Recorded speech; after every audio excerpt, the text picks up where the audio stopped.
Bonjour ou bonsoir chers amis, merci de nous rejoindre sur la chaîne YouTube de l'église de Pentecôte d'Yverdon. Alors je ne vais pas continuer aujourd'hui donc l'étude sur les ministères. On avait commencé avec le ministère de l'apôtre, tout simplement parce que je vais reprendre ces études-là tout début du mois d'août, c'est-à-dire le premier mardi du mois d'août, ce qui sera le 1er août tout simplement. Donc on reprendra nos études sur les ministères et l'apôtre.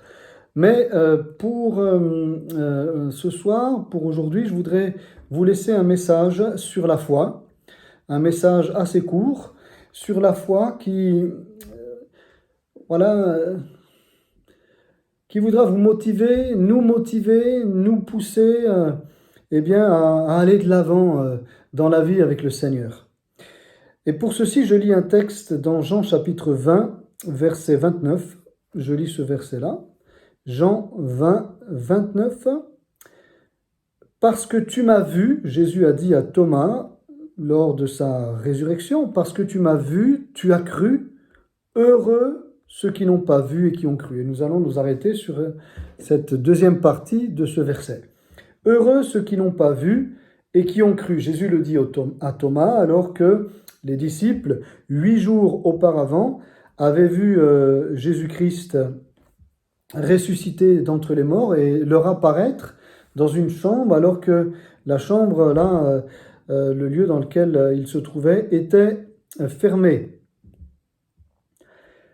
Et puis, il n'avait pas cru. Lui, il a dit, Thomas, si je ne mets pas mes doigts dans ses mains, si je ne mets pas ma main dans son flanc qui a été percé, je ne croirai pas.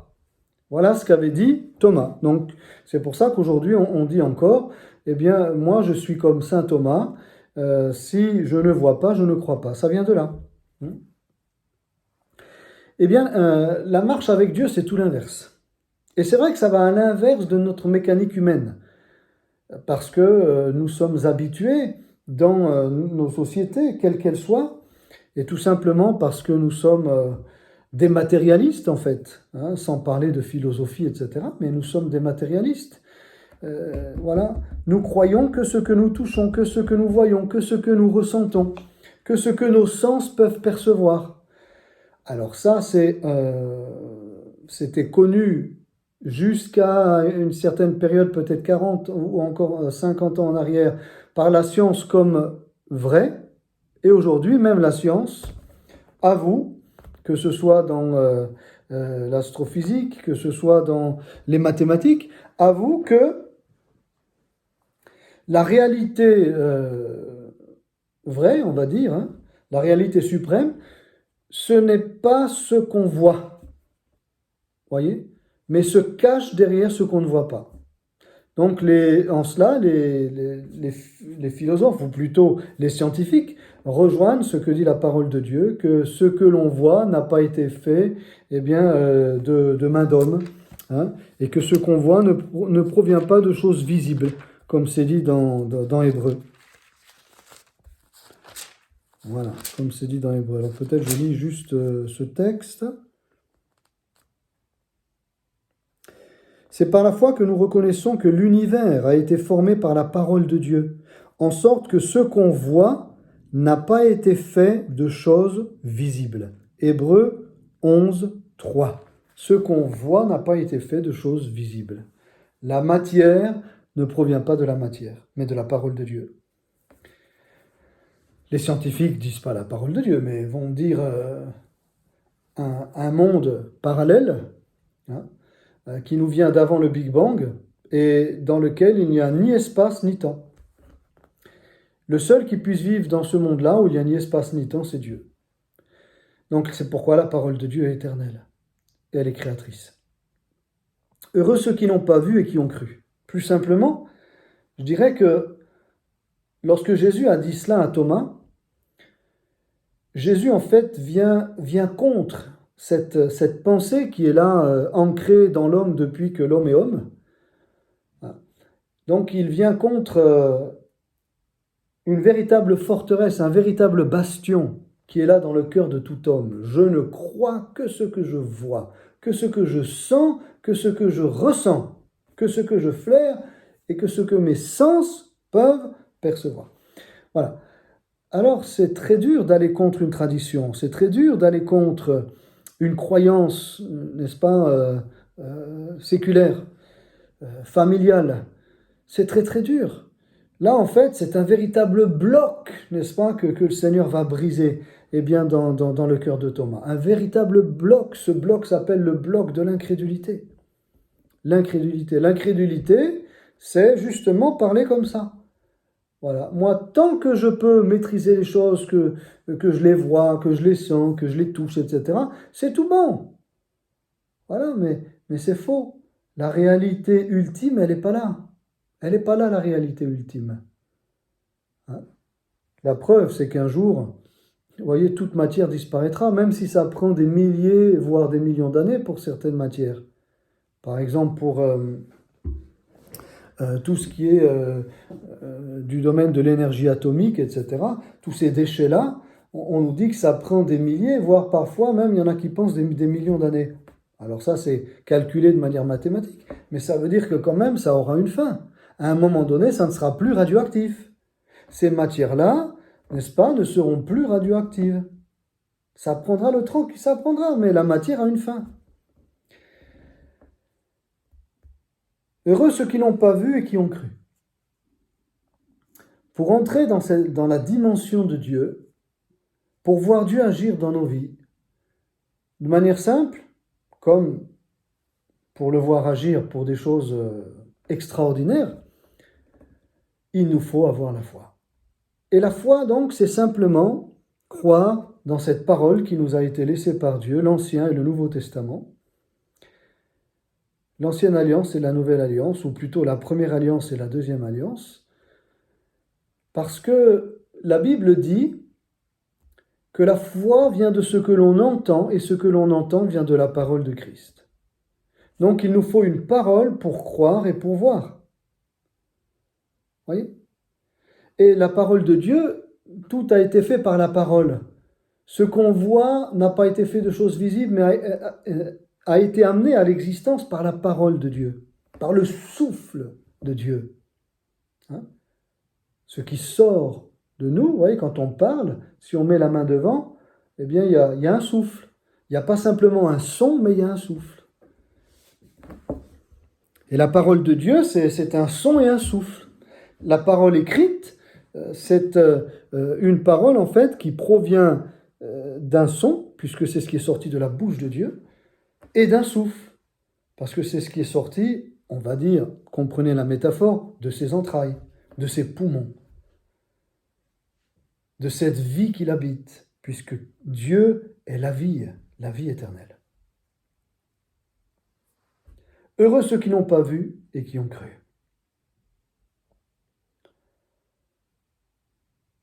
Si tu n'es pas encore sauvé, si pour toi le péché n'existe pas, ce sont les sociétés et les philosophes, les hommes de loi, voire les hommes religieux, qui sont amenés à poser des lois et puis à poser, je dirais, des cadres hein, dans ce qu'on appelle l'éthique, le comportement humain. Oui, mais à la base de tout cela, il y a bien quelqu'un. Si nous posons les bases en tant qu'être humain, il y a bien quelqu'un qui nous pousse à les poser, ces bases. Cette conscience que nous avons et que les animaux n'ont pas. Nous sommes les seuls à avoir cette conscience-là. Hein? Alors, ça doit bien provenir de quelque part, de quelqu'un. Alors, simplement en examinant ta propre vie, ton propre cœur, tes pensées, tes paroles, tes comportements, et puis ceux des autres, dans toutes les sociétés et dans tous les âges depuis que l'homme est homme, si on ne croit pas que le péché avilit, détruit l'homme, alors là, je ne sais pas ce que l'on peut croire. Autour de nous, il n'y a que violence, jalousie, meurtre, et puis tout le reste. Impureté, violence, voilà. Alors même si les personnes ne disent pas ces choses-là ou ne font pas ces choses-là, n'empêche qu'elles y pensent. Regardons autour de nous. Écoutons les gens qui parlent. Le péché est là partout. C'est le péché qui a abîmé l'homme. Donc pour s'en sortir, ce mal qui nous habite, pour s'en sortir, la Bible dit que Christ est venu, que Dieu s'est fait homme en la personne de Jésus-Christ. Christ est venu, il est mort sur la croix, il a pris un corps afin qu'au travers de son corps, un sacrifice soit offert, un sacrifice parfait de quelqu'un qui n'a jamais péché, jamais fauté, parfait, pas une tâche. Qui d'entre nous aurait pu relever cette tâche, relever ce défi? Personne. Donc Dieu s'est fait homme et ainsi il a pu s'offrir en sacrifice pour le pardon de nos péchés. Maintenant, c'est ce qui est écrit dans la parole de Dieu. Ça s'est passé il y a 2000 ans. Il y a 2000 ans, l'histoire a pris un nouveau départ, ça c'est clair. Il y a eu un avant Jésus-Christ et un après Jésus-Christ. Maintenant, la Bible dit ceci, au lieu de raisonner, il faut croire. Oui, mais je veux voir. Mais non, c'est pas ce que dit la Bible. Je veux croire et ensuite je verrai. Tu veux ressentir dans ton cœur, dans ta conscience que tes péchés sont pardonnés. Tu veux être en paix avec Dieu, en paix avec toi-même, en paix avec les autres. Fais ce que la Bible te dit. Approche-toi de Jésus, mon ami. Demande au Seigneur, pardon pour tous tes péchés. Demande-le. Adresse-toi à Jésus. Oui, mais on ne le voit pas. Oui, Dieu est invisible. Mais il est bien réel. Il est bien réel. Tout ce que nous voyons a été fait de choses invisibles. Par la parole de Dieu. De paroles que Dieu a proclamées. Rien de ce que nous voyons n'a été fait de choses visibles. Alors, laisse de côté tous ces raisonnements matérialistes, humains, etc. Crois simplement. Je crois que Jésus-Christ sur la croix a payé pour moi, a porté mon péché. Et si je m'adresse à Jésus, si je lui demande pardon, si je crois que sur la croix, il y a 2000 ans, il a porté mes péchés, et que donc aujourd'hui, si je m'approche de lui, je sentirai alors après ça, cette paix venir en moi. Ça c'est clair, tu vas la ressentir, une joie, une paix immense, immense, indescriptible, qu'aucun homme, aucune activité, aucun divertissement sur cette terre ne saurait apporter. Alors fais-le. D'autres sont malades. Bon. Nous avons des médecins. Les médecins sont limités. Quand les médecins ne peuvent plus rien faire, quand tu as un diagnostic qui te dit on a pu aller jusque-là mais pas plus loin, que faire? Je m'adresse à Jésus. Oui, mais Jésus n'est plus là. Il y a 2000 ans, moi, si j'avais été là, ça aurait été facile parce que je l'aurais touché. Je serais allé le toucher. Pas forcément. Parce que si tu es incrédule aujourd'hui, tu l'aurais été il y a 2000 ans. C'est même plus simple à la limite, quand vous y réfléchissez. C'est même plus simple aujourd'hui. Parce qu'à l'époque, il fallait se déplacer. Alors, si tu ne pouvais pas te déplacer, il fallait trouver des copains. Puis les copains qui veulent se déplacer, faire des kilomètres pour t'emmener, ça court pas les rues, des fois. Donc, c'était pas évident. Fallait aller à la rencontre du Seigneur. Et vu le monde qu'il y avait, c'était pas évident. Alors, c'est vrai que le Seigneur a fait tellement de miracles que tous les livres que pourrait contenir le monde ne suffiraient pas. C'est vrai. Et qu'il a guéri à distance, etc. C'est vrai, mais c'était beaucoup plus compliqué qu'aujourd'hui. Il fallait aller vraiment à la rencontre de Jésus. Aujourd'hui, tu peux rester chez toi. Réfléchis, tu peux être chez toi. Tu n'as même pas besoin vraiment de... Bien sûr, tu peux venir aux réunions parce que Dieu te bénit, et Dieu a voulu l'Église, le rassemblement des chrétiens, etc. Mais pour être guéri, tu as été à la réunion, on a prié, et puis, il ne s'est rien passé tout de suite. Reste dans la foi. Tu es à la maison. Tu n'as pas pu aller à la réunion. Eh bien, la Bible, tu lis la Bible, tu ouvres la Bible, tu vois Jésus qui guérissait. Et puis, où il est écrit que Jésus-Christ est le même hier, aujourd'hui, éternellement. C'est écrit dans l'Épître aux Hébreux. Jésus-Christ est le même hier, c'est-à-dire il y a 2000 ans, là, quand il était sur terre et qui guérissait les malades. Aujourd'hui et éternellement. Aujourd'hui. Donc, tu es chez toi et tu crois simplement que le Seigneur va te délivrer. Moi, c'est comme ça que j'ai été guéri. Ma femme aussi, et d'autres aussi. Bien souvent, c'est comme ça. Bien sûr que nous avons aussi été bénis. C'est clair, dans des réunions et des rassemblements. Alléluia, gloire à Dieu.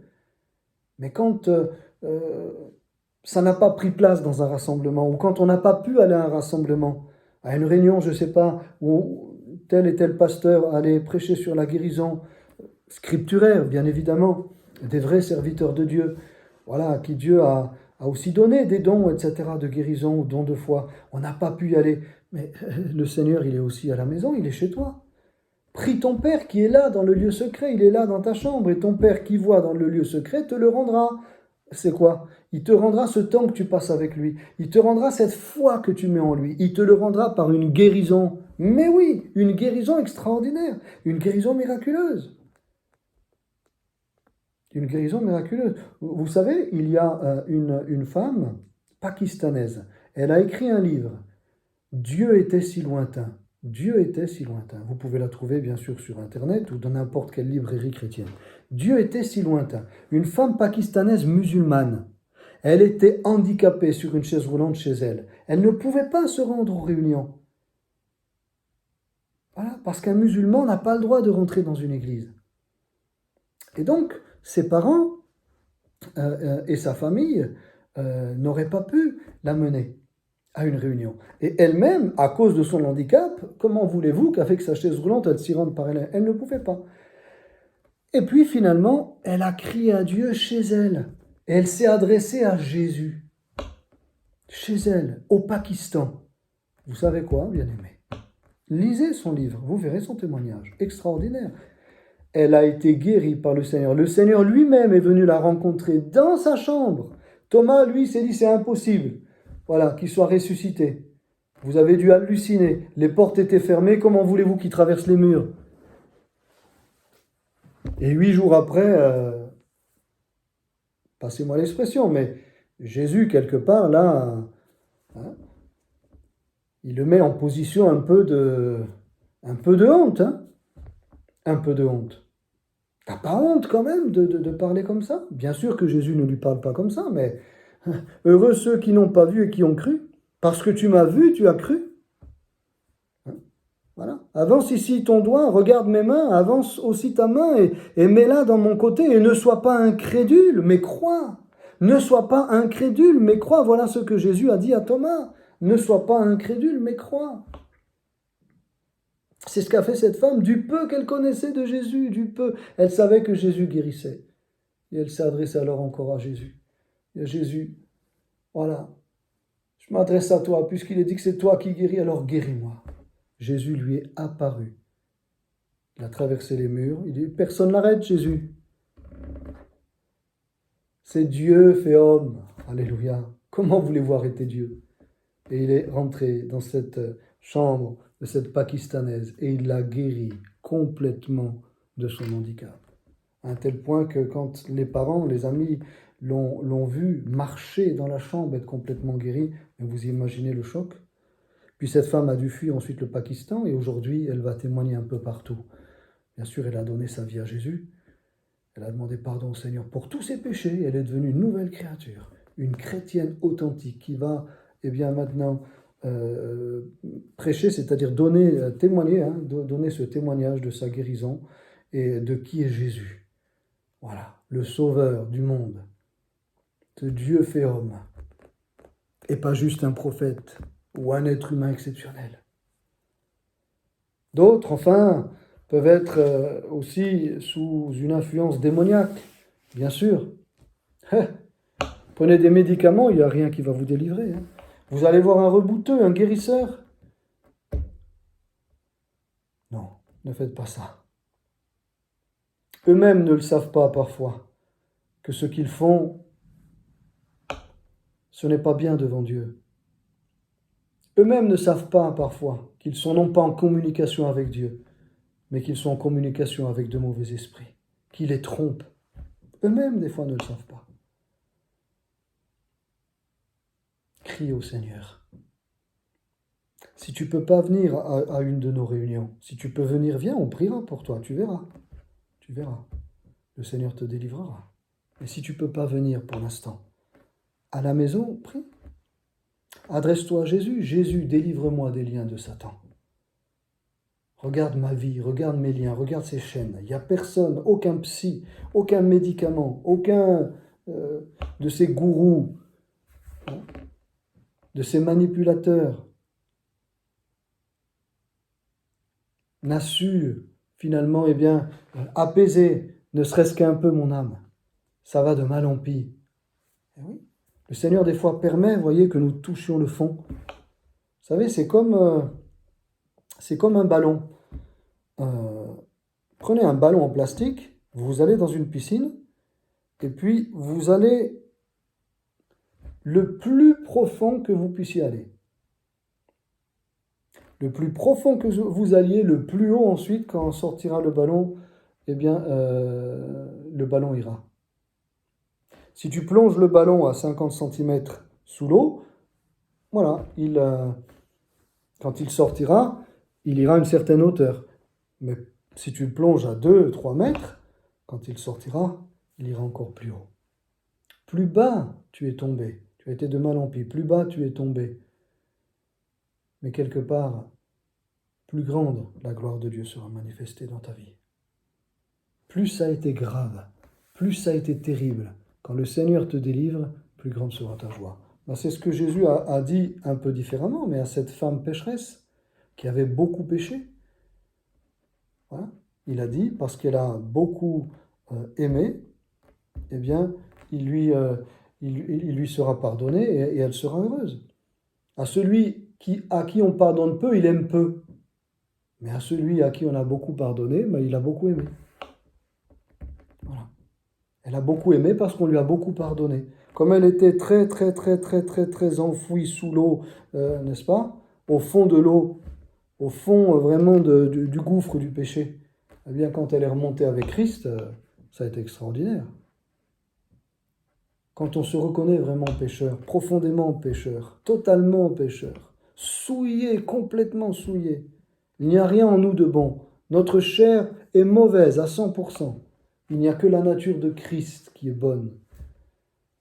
Quand on reconnaît cela, on n'a pas besoin d'avoir fait les 400 coups, quand on reconnaît cela, qu'on est honnête avec soi-même, c'est comme si on descend tout au fond de la piscine. On reconnaît au plus très fond de notre cœur qu'il n'y a rien de bon en nous. Et on crie au Seigneur, viens me délivrer, viens me donner ta vie. Et alors quand on remonte là, quand on se convertit, quand on donne sa vie au Seigneur, quand on est libéré des liens de Satan, waouh, je ne vous dis pas les chants de joie. Ah oui. Crie au Seigneur, Jésus-Christ te délivrera là où tu es. Il cassera, il brisera les chaînes que Satan a mis autour de toi pour faire de toi son prisonnier, sa prisonnière. Christ est vainqueur, tu entends? Christ est vainqueur. Jésus-Christ est vainqueur. Je ne te parle pas de pasteur, je ne te parle pas de guérisseur, je ne te parle pas de spirit, je ne te parle pas de mouvement spirituel ou autre, je te parle d'une personne, la personne de Jésus-Christ. Aujourd'hui, on peut se procurer une Bible dans toutes les librairies, sur Internet, de partout, à travers des réseaux sociaux, partout tu peux avoir une Bible. Lis les évangiles, l'évangile de Matthieu, le premier, Matthieu, Marc, Luc, Jean. Découvre qui est Jésus. Et puis, ensuite, adresse-toi à ce Jésus de la Bible des évangiles. Ose, crois, ne sois pas incrédule, mais crois. Il est le même, il ne change pas. Il est ressuscité, il est vivant, il est là, dans ta chambre, avec toi, pour te délivrer des chaînes que Satan a mis autour de toi. Pour tout autre problème, quel qu'il soit, problème aussi financier, parfois on ne s'en sort pas, parce que, il y a eu toutes sortes de circonstances dans nos vies qui ont fait qu'on a pu se retrouver dans des situations financières compliquées, difficiles. Là aussi, il est celui qui pourvoit. La Bible dit, l'Éternel pourvoira. C'est un de ses noms, un de ses attributs. Yahvé Jireh. C'est cet attribut que Dieu a donné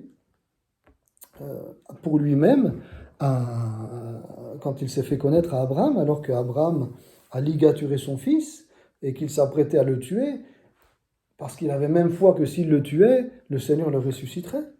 Mais il ne l'a pas tué au dernier moment. Il a obéi, mais au dernier moment, vous connaissez tous ce récit biblique, ce témoignage authentique de vie d'Abraham au dernier moment, au moment où il allait tuer son fils, Dieu l'arrêta.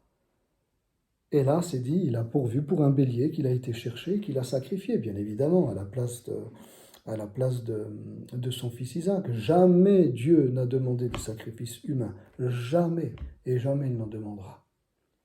Ça, c'est le satanisme. C'est Satan qui demande et qui réclame les âmes humaines. Mais jamais Dieu. Dieu avait mis à l'épreuve Abraham. Et donc là, Dieu s'est révélé à Abraham comme Yahvé Jireh, celui qui pourvoit. Il a pourvu matériellement, il fallait un bélier, c'était matériel. Il fallait un bélier pour pourvoir pour le sacrifice. Eh bien, Dieu pourvoit à tous tes besoins. Paul le dit. Mon Dieu pourvoira à tous mes besoins avec gloire, n'est-ce pas, selon sa richesse, voilà, en Jésus-Christ. Hein, ou selon sa richesse avec gloire en Jésus-Christ. Prenez-le comme vous voulez. Mon Dieu pourvoira à tous nos et à tous vos besoins. Seigneur, pourvois pour un travail. Regarde toutes ces démarches qui ont été caduques, qui ont été vaines. Je me suis dépensé à droite, à gauche, rien. Je me suis fait peut-être même recommander par un tel, etc. Rien. Mais est-ce que tu as pensé à te faire recommander par le Seigneur? Vous savez, il y a un proverbe qui vaut ce qu'il vaut, mais qui dit « Mieux vaut s'adresser à Dieu qu'à ses saints. » Adresse-toi à Dieu. Tu t'es peut-être adressé à ses serviteurs ou à des personnes que qui sont influentes, etc. Mais tu t'es pas adressé à Dieu encore. Alors vas-y. Seigneur Jésus, le pasteur, il me dit que c'est dit dans la Bible, effectivement, que tu pourvois aussi à nos besoins matériels. Oui, mon Dieu pourvoira à tous vos besoins. C'est ce que Paul disait. Et donc, ça vient du Seigneur. Il pourvoit à tous nos besoins. Il sait que tu as besoin de manger. Il sait que tu as besoin de nourrir ta famille. Il sait que vous avez besoin d'un toit. Il sait que vous avez besoin de vous chauffer, de vous habiller. Il faut de l'argent aussi pour envoyer les enfants à l'école. Etc. Il sait tout ça. Que tu as aussi besoin de prendre un temps de repos. Et peut-être tu n'as jamais passé encore, ou ça fait longtemps que tu n'as plus pris un temps de congé. Le Seigneur te l'accordera aussi. Mais mon ami, tu as tout essayé sauf le Seigneur. Essaye le Seigneur maintenant. Cette expérience te bénira. Peut-être c'est au travers de cette expérience que tu donneras aussi ta vie au Seigneur. Tu diras, mais ça marche. Je me suis adressé au Seigneur, mais tout d'un coup, voilà, j'ai eu une réponse positive pour le travail. Et puis l'entretien d'embauche a été concluant. Ou, vous savez, ça arrive aussi comme ça. Des fois, Dieu envoie quelqu'un avec une enveloppe. À un moment donné, pour nous faire sortir la tête de l'eau, pardon. Ça arrive. Dieu peut utiliser 1000 et un moyens. Il n'est pas limité, il est Dieu.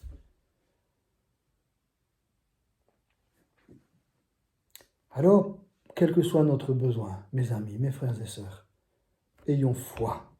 Croyons que ce qui est dit de Dieu dans sa parole est vrai. Dieu n'a jamais menti. C'est le seul qui peut se prévaloir de cela. Il n'a jamais menti et il ne te mentira jamais. Nous pouvons croire dans ce qu'il nous a écrit. Au travers des apôtres, des prophètes qui ont écrit, c'est comme si Dieu lui-même a écrit. C'est comme si c'est Dieu lui-même. C'est sa parole. La Bible est la parole de Dieu.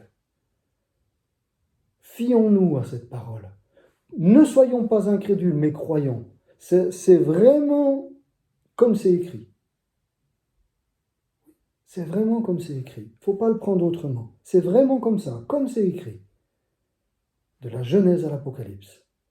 Alors que le Seigneur te bénisse, nous bénisse, et que nous marchions par la foi pour voir sa gloire, pour le voir agir dans nos vies, dans celles de nos familles, de nos amis, ou de nos communautés, si nous sommes déjà chrétiens. Recueillons-nous un instant. Seigneur, merci pour ta grâce, ta fidélité. Merci parce que tu ne cherches pas grand-chose en nous. Ce que tu recherches, c'est la foi. C'est que nous te fassions confiance, que nous croyons que ce que tu nous as laissé dans ta parole est la vérité. Oui, Seigneur, aide-nous à vaincre tout préjugé, toute tradition, à vaincre ce bloc de glace, à vaincre ce bloc de ciment qu'est l'incrédulité et qui est dans le cœur de tout homme. Aide-nous à le vaincre en plaçant notre confiance absolue dans ta parole. Alléluia. Et même si nous ne voyons pas tout de suite les effets, que nous persévérions, parce que ce qui est écrit est la vérité. Alléluia. Oui, eh bien pour Thomas, il a dû attendre 8 jours de plus, parce qu'il n'était pas là. Mais il n'a pas cru. Et puis tu t'es manifesté à lui. Et puis alors là, il était tout honteux. Il n'a pas mis son doigt, il n'a pas mis sa main, ni dans tes mains, ni dans ton côté.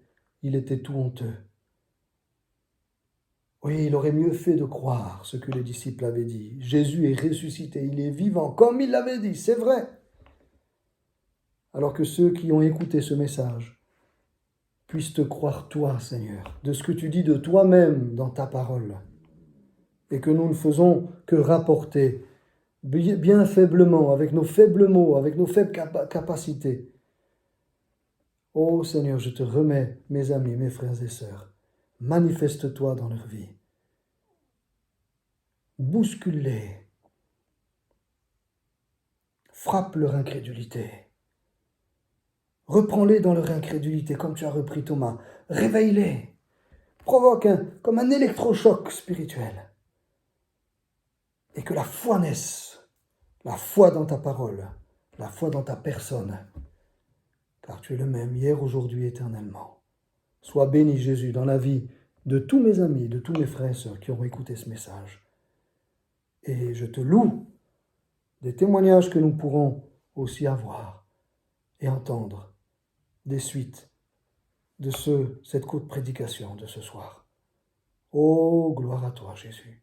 Gloire à toi. Gloire à toi. Gloire à toi, Jésus. Amen. Amen. Amen. Réécoutez ce message, passez-le plus loin et vivons-le. Vous et moi et vous, vivons-le. Qu'à Jésus soit toute la gloire pour toutes les belles choses qu'il fait lorsqu'on croit. Shalom, on se retrouve mardi 1er août pour la suite de notre étude sur les ministères. On continuera avec le ministère d'apôtre. Bon congé, et puis pour ceux qui ne peuvent pas partir, eh bien, que Dieu vous donne quand même de prendre un temps de repos, qu'il vous l'accorde et qu'avec vos familles, vous soyez richement, richement, richement bénis. À bientôt les amis. Shalom.